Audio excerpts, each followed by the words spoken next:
Hey, it's Shabes, and welcome to another edition of AniTube Digest, where we go over the best and not so best anime YouTube videos to come out this week from the 8th of April, February, I don't know why I thought that, from April 8th to April 14th. And first for the video that I was pretty disappointed by, it was not bad, not good, not good. Bonsai Pop putting out a premiere video. Premiere Taste the Rainbow, which they don't even really say in the video, but you know, they do that whole shtick. It's an assault on the eyes, but that's not a bad thing. This was weird because the video's kind of substanceless. It's just them talking about the movie, summarizing it. Like the video structure is literally like, then this happens, and then this happens, and then this happens. It's like, what is this? And it's not even like informative in like a nostalgia critic kind of way either, or the way Ember did it last week. It's just really summarizing the movie, and then that's it. It's like, okay. And I get like they didn't like title this the same way they do their other videos that are much better with The Story You Never Knew, where they do a lot of research and informed information. Yes, that makes sense. They don't sound very smart in this video, to be honest with you. And maybe they're not looking to or anything like that, but they repeat themselves a lot of times of like, this movie's dumb.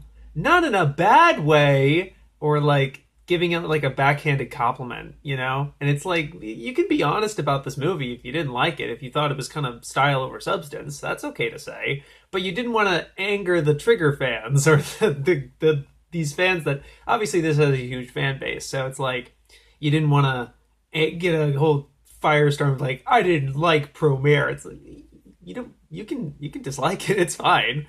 It does seem that he was a little mid on it, but he was more like, I respect it. It's wow. I don't know. I didn't feel like he said much of anything in this video. It was just kind of like a generic premiere video. And what was weird about it was that it really didn't seem like it was coming from an informed place. Again, not just because he didn't seem to do too much research into it, besides like mentioning this is the director of Gurren Lagann Kill la Kill and the writer of Gurren Lagann Kill la Kill. And I think he phrases it as like the infamous Gurren Lagann. And it's like, does that mean like, oh, that stinker? Like, isn't that what infamous is supposed to mean? It's like, oh boy,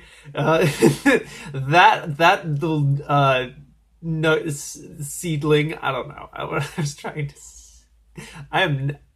This is not the day. This is not the day. But like, who calls Gurren Lagann infamous?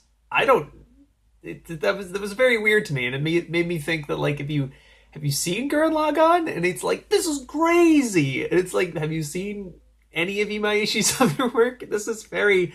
At least I thought Premiere was very surface level generic for Imaishi. It was like very standard fare from what he was doing in Dead Leaves, like 2004, to how he usually animates, but then Nakashima as well. I mean, granted, I haven't seen No Edo Rocket yet, but this is also pretty standard and fine. And it's like, apparently he was doing a group watch with his patrons for this movie, and they all apparently collectively groaned when the drill showed up and he did the thing, and they're like, oh, but he didn't like outright state about the Gurren Lagann parallel. They just like, oh, it's so hilarious what it's inspired by, but I didn't get the impression you'd actually seen Gurren Lagann.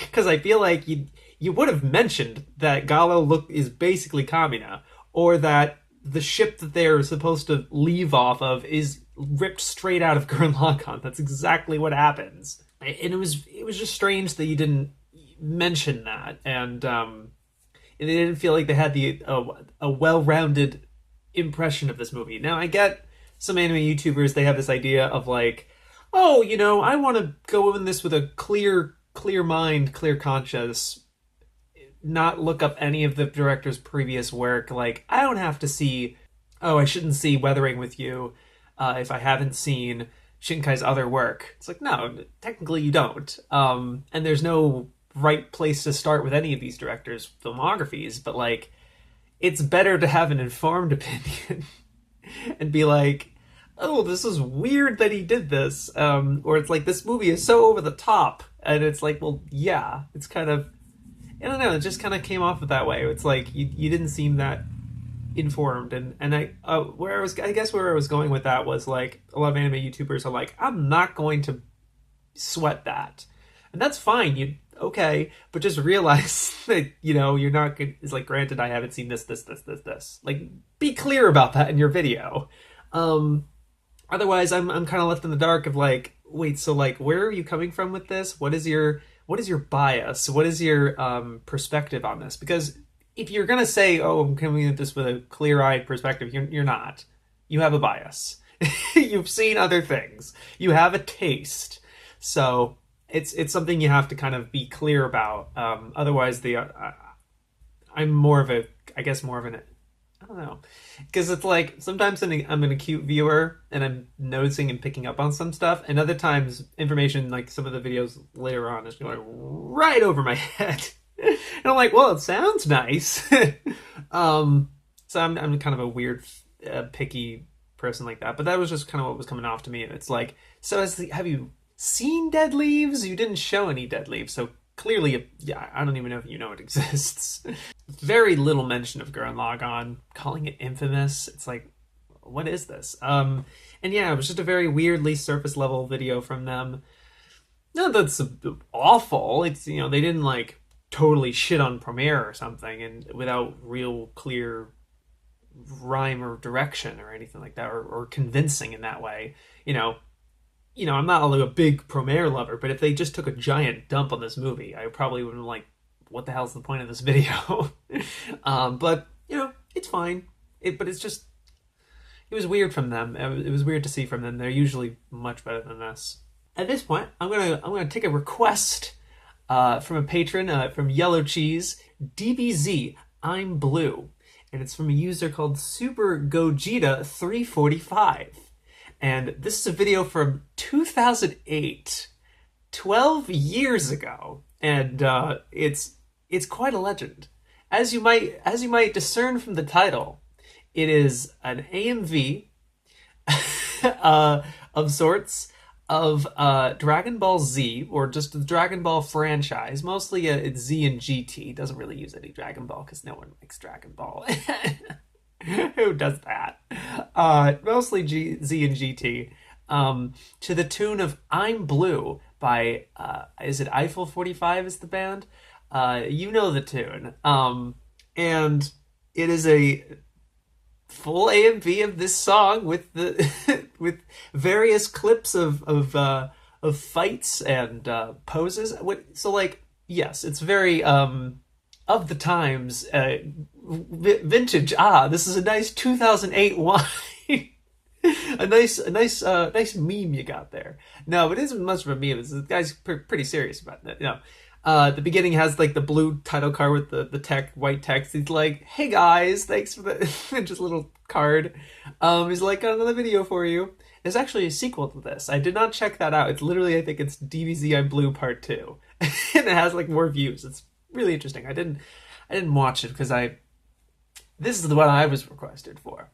If you did Part 2, that'd be something else entirely. But like, I found this kind of interesting with the way he incorporated footage with just pictures. Just very still, didn't do anything too fancy, just the basics. And sometimes vanilla is all you need. You just gotta slap the picture right there for an indiscriminate amount of time, and up to the next picture with an indiscriminate amount of time. And all the pictures are great 2008 quality. And the footage as well. Oh man, you could tell exactly what's going on. I definitely could. And it was interesting thematically, the choice of using I'm Blue. First of all, it is quite the bop. I do very much like that song, unironically. But it was fun seeing the contrast when the characters were in fact blue, or using blue attacks. Like the Kamehameha is blue, so when they were doing that, it's like, oh yeah, they're blue, Davide. Yeah. I feel you. But there's other times where it contrasts and kind of subverts your expectations, where the characters are not blue, such as being Super Saiyan, which Super Saiyan God Super Saiyan was not a form at the time in 2012. So they all have golden hair, but they're still blue, you know? Or doing the Kaioken, and it's like, don't underestimate me. I'm still blue. Da-da-dee, da-da-da. You know, it's, you get that contrast, that juxtaposition. It's very, very thematically interesting. The thumbnail, though, it's iconic. It's a great choice, honestly, even though it's not blue. You know who isn't blue is in the song. It references having a girlfriend, and she is so blue. So you'd think, oh, you know, Bulma, or maybe Android 17, 18. Ain't 18. I haven't seen Dragon Ball. I have, so I can feign ignorance of, like, you don't even know. I haven't. I don't know, but I believe it's Android 18 that Krillin marries. That wears blue a lot of the time. You know, no mention whatsoever. No showing. Bulma is not a fighter. She's not a pure Saiyan race of the pure Saiyan race. You know what I mean? You gotta have that fighting spirit, and you know, somebody shows fights of Gohan and Goku and so on and so forth, and Vegeta, of course. Very few, I think, of Piccolo. He's green. He's not blue. No, of course not. But of course, they're fighting famed antagonists as Frieza and Cell, and I think Majin Buu. I don't remember that many villains in GT, but there is footage in GT of this, for sure. But you do have quite a lot of official art and even some fan art of towards the end, like some pencil sketches of the Saiyans in the towards the end there, and it's very tasteful, very interesting. It's syncopated, kind of okay in some points, where it's like, oh yeah, good cut, you know. But you know, I do enjoy me a good AMV. So this was quite the hearty time. I did enjoy it. Okay, that's the videos that I thought were decent, pretty nice, I would say. Pretty cool. First is a video from YourBeed, roasting anime characters, just all lowercase. I just noticed, it's pretty funny. It's him and his Twitter buddy.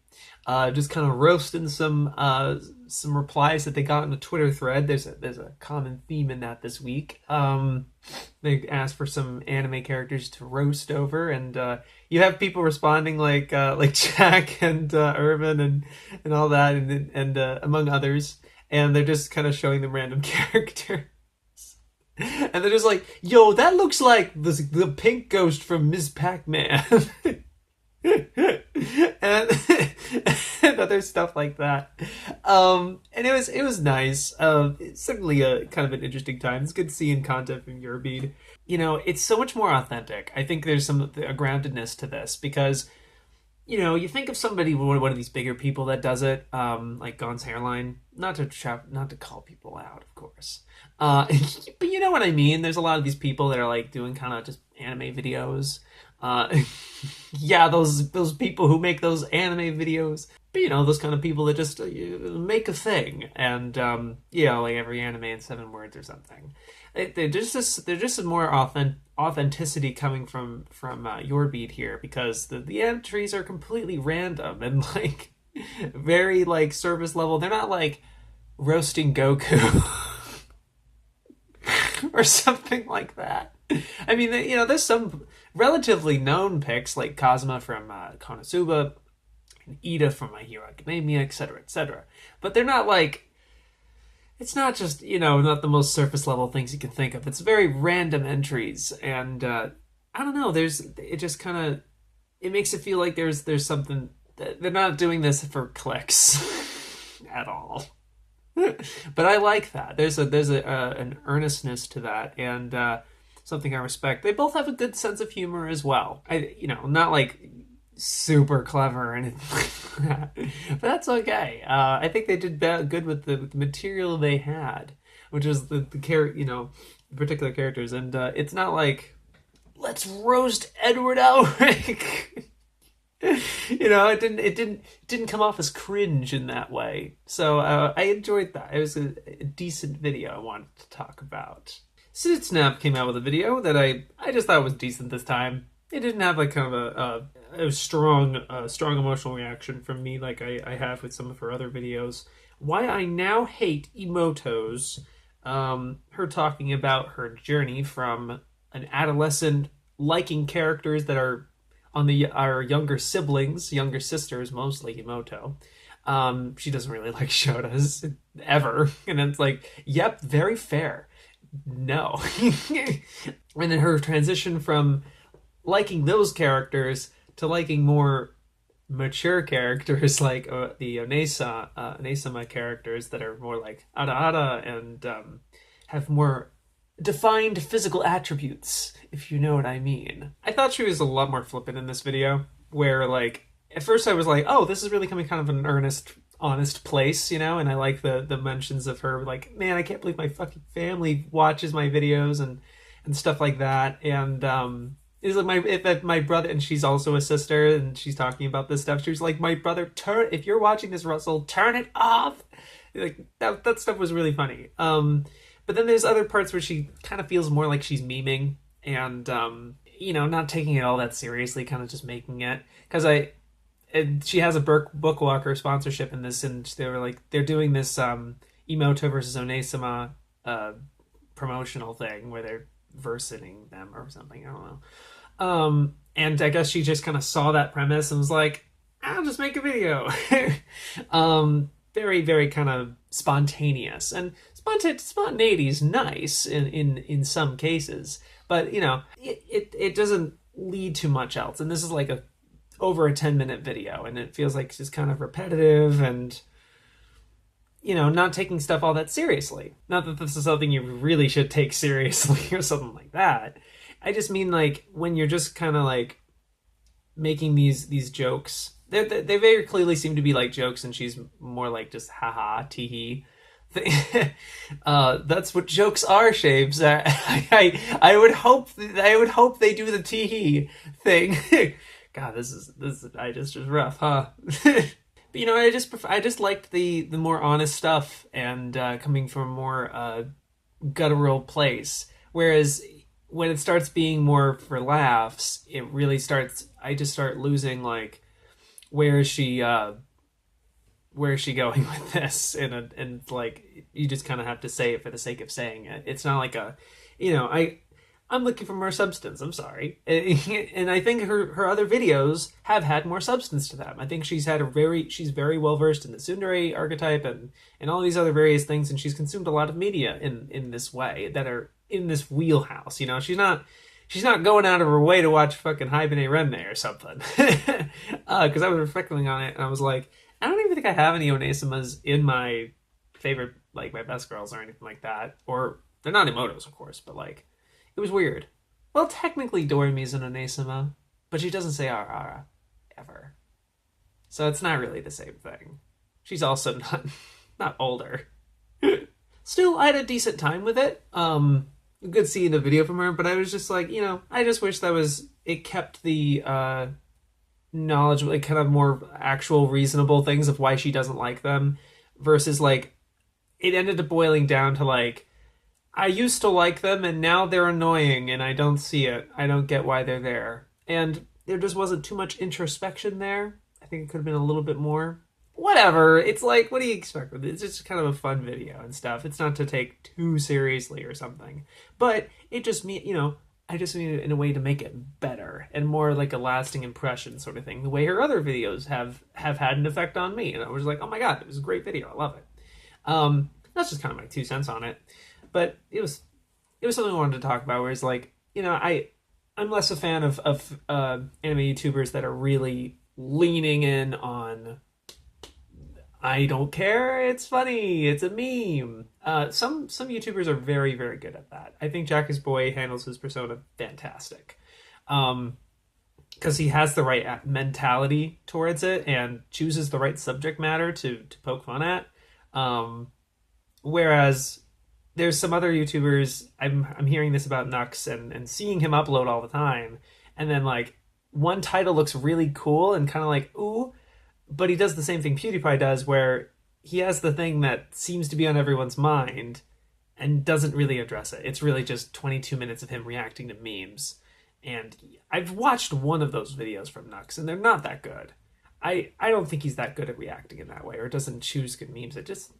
I don't know. It doesn't do it for me. And so I'm not a fan of that sort of thing, because I think it just devolves and you're just kind of making content for the sake of making content, for the sake of making something every week, right? Which a lot of these anime YouTubers have to do. But I don't see the appeal. But yeah. There's not much utility to it besides like a thing. Yeah, I can watch when I have nothing else to watch. I have nothing better to watch on a Wednesday. It's granted, I also release on a Wednesday, and I guess that's a lot of people who watch this video. I have nothing better to listen to. Thanks for listening to AniTube Digest. Let me talk about a SteveSekai video.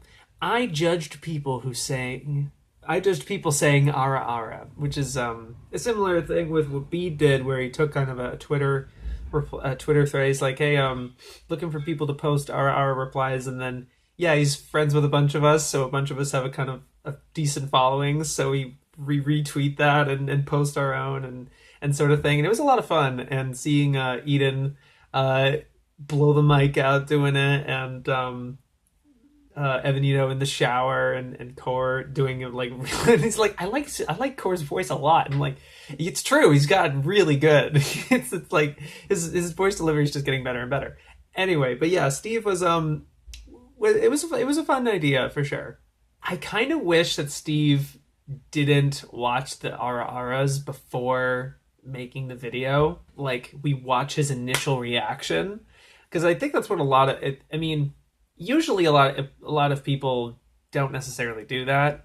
It's hard to do that. And to, because what if it's not good, right? But a lot of this was like, prepare yourselves and like kind of bracing us for what was going to happen. But a lot of the fun about these sort of videos is the spontaneity, and you don't know what's going to show up next. I'm thinking like Codico videos, where it looks like they've previewed a little bit of the video, maybe to like test the waters and like, oh yeah, this is good, and let's react to the rest of it. And so a little bit is pre-planned, but the majority of it isn't it's genuine first reactions, or at least it feels like that. I mean, even if it technically isn't, or if it's their first time, if it isn't their first time watching it, they're reacting to it in that way. But I just think Steve really took too much time preparing the audience for what was about to be shown, where it's like, just show them the next one. Just rate the RR and then immediately show the next one, and kind of deal. And then I think that would have been made for a bit of a better flow. But Steve is still a decent host at this, and a good personality on camera. I did enjoy watching it for sure. It was just, that was something I was like, I feel a little pampered with, like, yeah, just show me the thing, just show me, and then don't like. Although I appreciated the audio warning for Corey or Eden's at least, and then he could have just like flashed like a text thing or something like that. But other than that, But I enjoy it. I enjoy including other anime YouTubers in it, and I think Steve did a good job rating the RRs. It's kind of an arbitrary score. It doesn't really. I disagree. I disagree that you gave scores a 6, 7. It's like, dude, whatever. But it was neat. It was a neat idea, and then I hope he does something kind of similar with it. It'd be kind of fun. But I liked his video. Good deal. Okay. Now we're going to go for the best videos of the week. Boy, this is a short digest. Sorry, fellas. Sometimes they come up dry. But I got a video from Digibro putting out an hour-long lecture of sorts. How anime characters think. How think. And this is about his new chart. I think it was neurotype chart, which is sort of a play off of the MBTI personality test, which kind of gives you 16 different personality types that are created via like a 4x4 of like a mix of stuff. So you can be like I don't know, MBTI, but like introverted something something something. I remember doing it sometime, not really officially taking the test, but doing something along those lines, or hearing about it at least. And Digi is here being like, that shit doesn't really work. It's like, there's a better way to do this. Judging by certain, like, because he doesn't dwell too long on it, but he's just like, most introverted people aren't introverted, or seem or might think they're introverted because they just haven't found the right people to hang out with, was this kind of his argument. And then that's kind of a nurture sort of in your environmental factors. And there's certainly a lot of room for error in tests like these. And there's room for errors in tests like Digi's, I think. And, it's cool for him to think it's better, but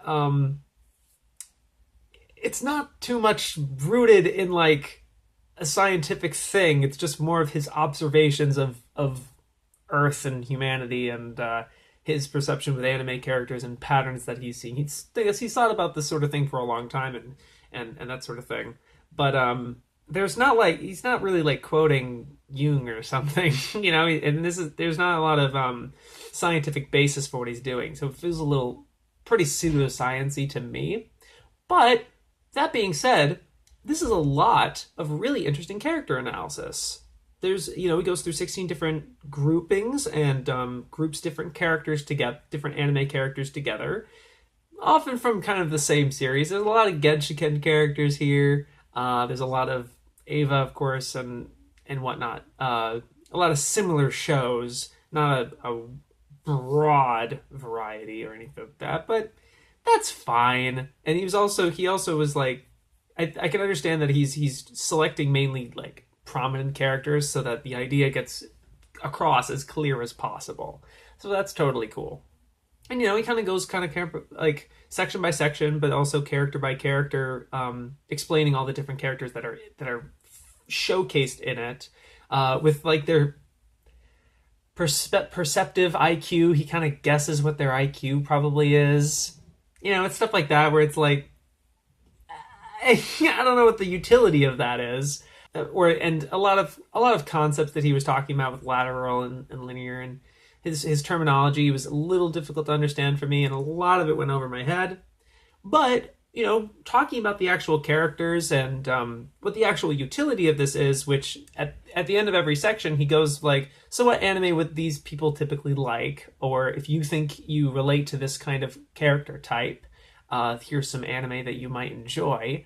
And he also actually recommends some anime YouTubers, including myself, which I really appreciate. I'm lumped with the clear-eyed archetype, which is characters that seem like, mostly working hard and that have a more emotional viewpoint of the world and kind of bare basics and straightforward.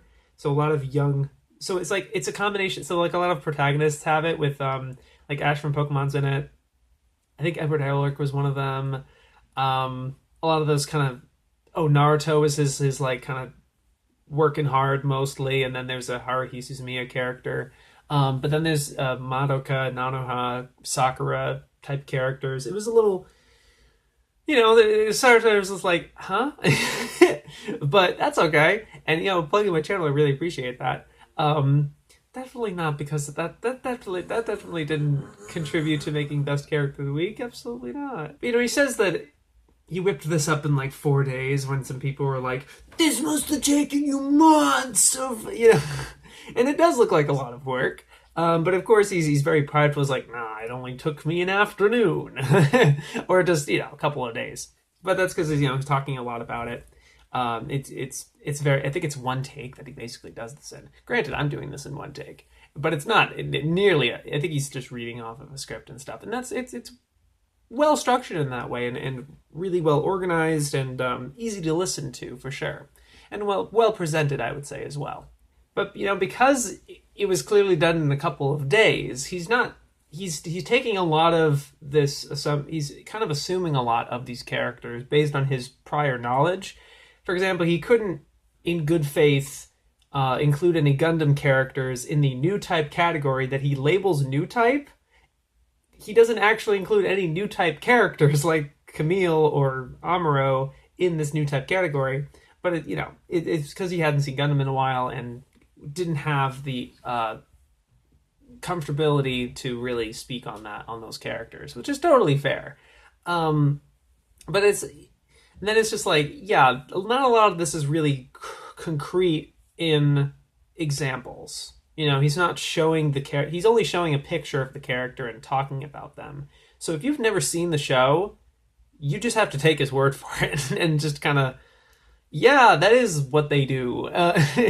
Or that is kind of what that character is. And I don't think there was any immediate backlash that I saw that was like, that's not this character or something like that. But you might have disagreements in that way.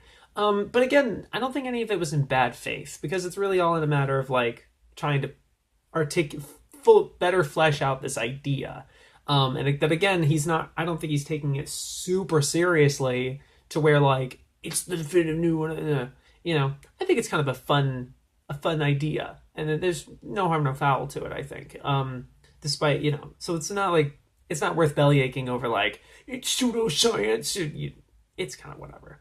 But I really enjoyed it for the character analysis and plugging various anime YouTubers, not just myself. You had Gil and Zen and Core and Man Mode and all that, and kind of having just some fun utility with it, with some nice character analysis thrown in. So I thought it was a fun time. Good job. Mathwiz got a great video going on with Togashi's trans characters. I only really have two major problems I want to get out of the way with this before I just don't want to forget them. The first thing, Mathwiz just really jumps into it. Almost no introduction. It's just like, yeah, people say he's transphobic. Let's just go right into Yu Yu Hakusho's example. And I honestly haven't seen Yu Yu Hakusho in kind of a while. Mathwiz does a really good job establishing the character in level E and what was going on there. But for Hunter x Hunter and for Yu Yu Hakusho, I think she assumes that and just kind of is making a commentary on it. Especially with the Hunter x Hunter one, because other people have covered it, like Ember. But I haven't seen Ember's video, so it would have been okay, I think, especially if you're transparent on saying this is mostly coming from Ember's research, if you're citing other videos, I think that's totally cool. And I think you can say those things in the video itself to keep your video complete. But I don't know if necessarily you need to be like, people have already said it, I'll just say what I have to say on it. You don't necessarily need to do that. Though I get being brief about it, but it's like, it just came off kind of, I was expecting the getting Alika, and you do talk about her a lot, but meh, it didn't pizzazz me in the same way. But other than that, I'm really happy that someone's made a video really encompassing all of Togashi's work and his view on a particular subject. I really like this idea. I really hope that people maybe could do that with like Tomino with a particular subject, or Miyazaki with a particular subject. And, this is just really cool. And you do have a really firm understanding of, first of all, the subject matter for transgenderism and ism. Is that I am not one of those people that get, and I will admit a lot of this information flew right past me, where things were being thrown at me very rapid fire, I felt. Going with like, because especially with level E, which I think had the most meat of what you had to say here, because it felt like it had the most details. Kind of going with like gender versus sexuality and like not the same, and you can do this, and it's kind of cross stitching, and I don't know, I got a little swirly eyes, and I was like, oh, what? Personally, but that's not a fault on the video, I don't think. And that's just my dumb ape brain. But yeah, with Yu Yu Hakusho, I just think you jumped into it really, really quick.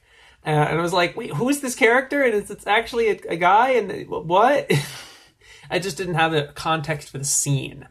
And I get it, you know, Yu Yu Hakusho, everyone's seen it, right? Everyone who's watching this video probably. But, you know, maybe it's been a while for some of us, especially if it's such a minor fight that only takes up one chapter. I don't remember this happening, ever. I did it first, you know, so it's like, oh, okay.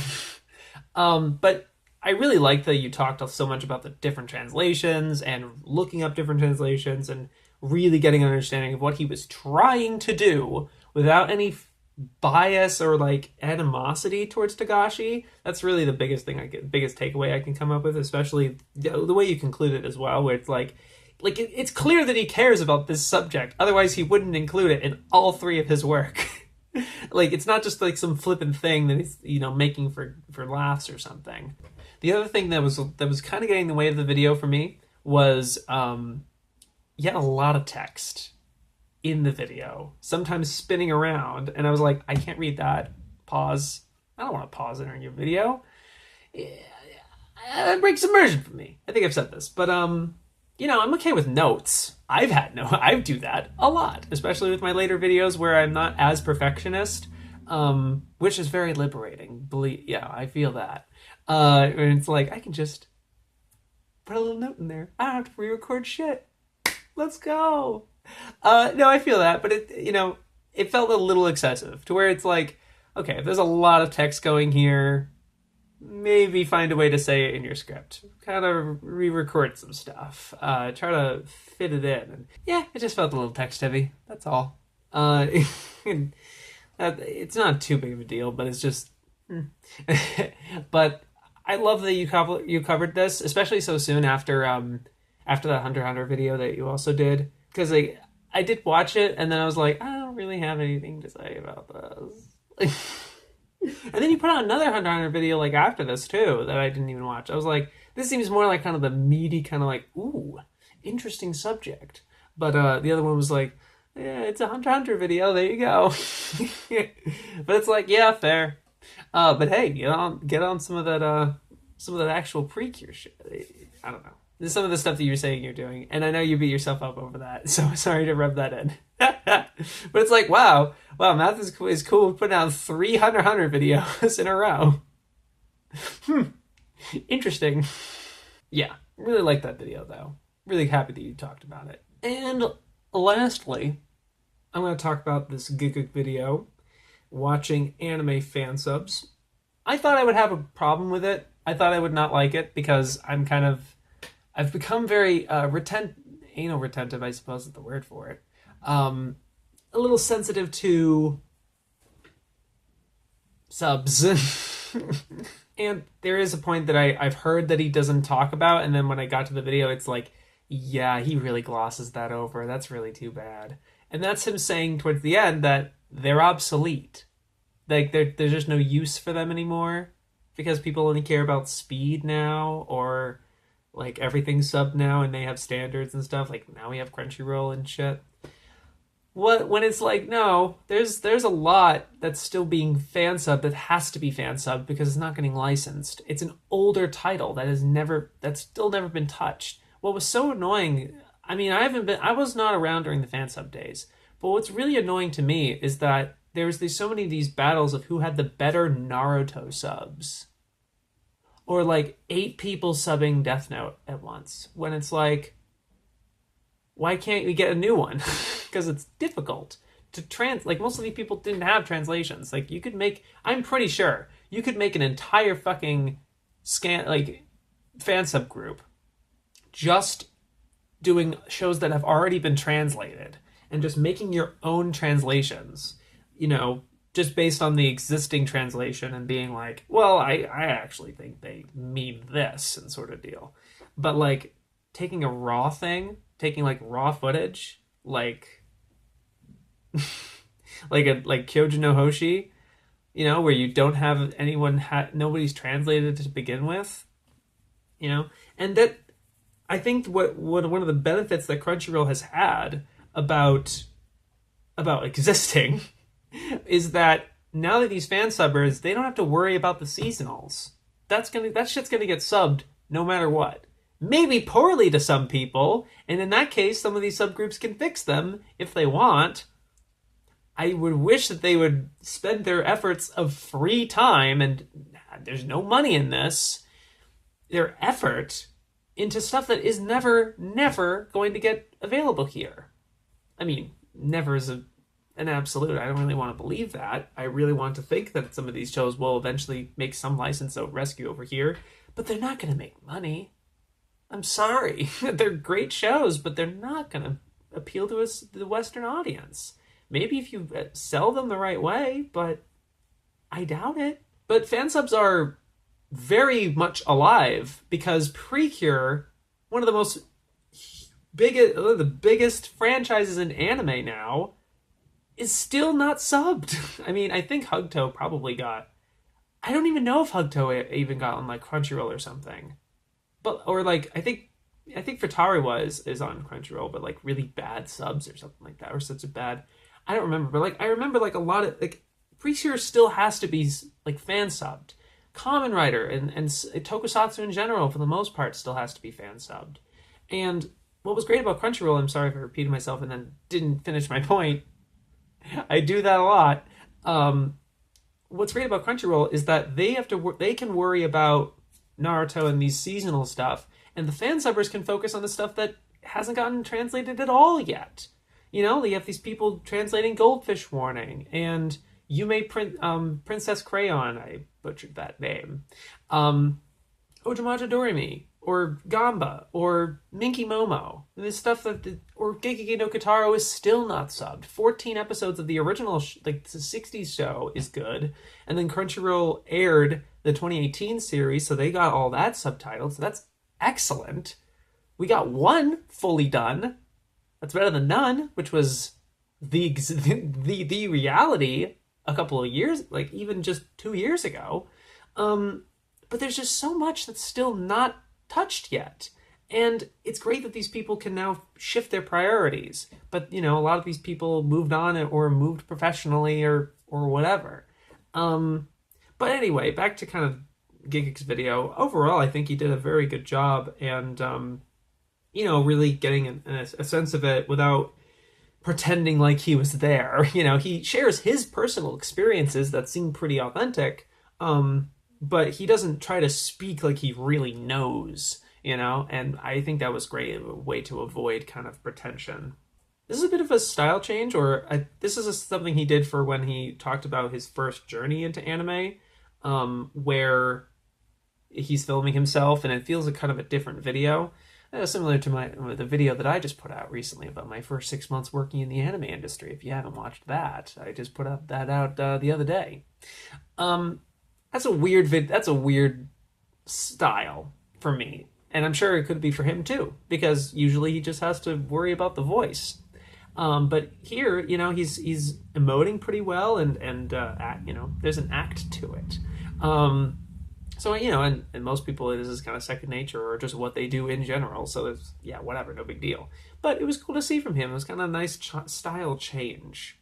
And again, I think he did this stuff justice, showing off some Kami subs and some of the hilarious stuff that they would do and cool stuff. It's cool. Like, he made fan subs seem to be pretty interesting, while still acknowledging they're a bit of a relic. But I think he leaned too hard into that idea of it being a relic, because the practicality and utility of fan subs still exists.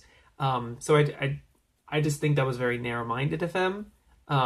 Very much of a shortcoming of this video, but for what it is, for it's like introducing the idea of fan subs to probably an audience of people that have never really hardly experienced them, because so many of them are just pure Crunchyroll or whatever. You know, that is the reality now. So I think that was kind of interesting, and I was really happy he talked about it. Maybe I'm a little more mid on this video than other people, but I wanted to make this the best because it's like, it's this huge, again, I really like when Gigguk talks about stuff like this, because he's one of the biggest, if not the biggest, current single anime YouTuber besides like Team 4-Star or whatever, if you even want to count them as an anime YouTuber anymore. Not really. I mean, they still made an anime YouTube video, but I'm happy that he talks about material like this. And there was also a moment that he was like, you know, you might think it's weird of me to talk about this material when I've been invited to the Crunchyroll Awards and I sponsor a bunch of people, and he's like, why would I go out of my way to talk about this? And it's because it's important. It's a part of the history. It's important to know where things came from and have a transparent understanding of that, because it's really annoying when like some people think people are being revisionist or like trying to cover up the reality that Crunchyroll used to be Kiss Anime or whatever. That's not really a secret. That's not like a dirty little secret or anything. The thing is that they went legit. They were that at one point, and they don't really have to acknowledge that. It's available. It's not something they're trying to cover up. It's not some dirty little, oh, did you know? Or it's like that somehow invalidates them or makes them hypocritical. It doesn't. It doesn't make them hypocritical at all. That was their past. And I have a past, and now I'm working in an official capacity. I'm still doing illegal stuff with anime. But that's because I'm addicted. But that's a whole other conversation. I'm also dirt poor and can't, and a lot of people a lot of the industry people are very transparent with this, where it's like, we can't stop you from making these decisions, but they're just going to give a justifiable argument for why ethically I think it's a good idea. And this is now piracy. And I like that Gigguk made it be like, I really didn't want this to be a piracy bad type of thing, but it's important to acknowledge that it is. We can't just pretend or somehow justify that it isn't. And that's okay. It's like, it's fine to acknowledge that. And that doesn't necessarily mean we're discouraging it, because it is a service in some way. Especially for these shows that really are worth it and are fantastic, but don't get that chance. And unfortunately, they're never going to get that chance. And it sucks. It's ass. But it's what we got to deal with, unfortunately. But, I liked that we talked about it and kind of opened it up to why. Hopefully it didn't cause a stir. It didn't seem to, so that was nice. Again, tasteful. And I really liked it. Yeah. Yeah, good job. Really good video. Thank you so much for watching this episode of AniTube Digest. I hope it was, at least a fun time, a nifty time. Thank you so much to my patrons that sponsor these videos. Flugmorph, My Anime Pod, Najbeb, Unique Namosaurus, and Yellow Cheese. You guys are fantastic. And everyone else that patrons, $3 and everything. I really, really appreciate it. Thank you so much. Hope you enjoyed that other video I put out this week. And you guys have a good week. Yo, peace.